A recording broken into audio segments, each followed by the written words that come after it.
চোখটা আজকে বেশি লাল হয়ে রয়েছে, যে আমার দিকে তাকাইতেছে সবাই তাকায় চোখের দিকে মানে উল্টা পাল্টা ভাবতেছে। আসলে চোখের সমস্যাটা হয়েছিলাম এরকম যে ওয়ার্লিং করে শর্ট খাইছি, এই কারণে চোখটা বেশি লাল হয়ে গেছে গা। এটা তো আর পাবলিকে বোঝে না, তাকায় রয়েছে মানে এক একজনে এক এক জিনিস ভাবতেছে। ওয়ালটার আরও আছে, এই যে আমার সাথে আরও এই চুল কাট করাইছে, এই ওয়ালটার ওই পাশে একজন ওয়ালটার, এরাও একসাথেই কাজ করি। কিন্তু আজকে আমি হঠাৎ করে বেশি শর্টটা খাই গেছি গা, চোখ এতক্ষণ জ্বলছে, অনেক জ্বালাপোড়া করছে।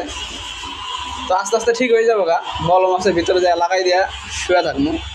কিন্তু মানুষে তো উল্টা পাল্টা ভাবতেছে, তো উল্টা ভাবলেও কিছু করার নাই। আমার তো কাজ করতেই হবে, আর সময় মতো ওষুধ খাইতে হবে। ওই ভাই একদিন ওয়ার্ল্ডিং এর কাজ করছে, এও জানে ওয়ার্ল্ডিং সম্পর্কে, যে শর্ট খা আমার চোখটা দ্রুত ভালো হয়ে যায়। কি ভাই ঠিক আছে না? এই শর্ট খেয়েও খাইছে। আপনি কি খাইছেন না?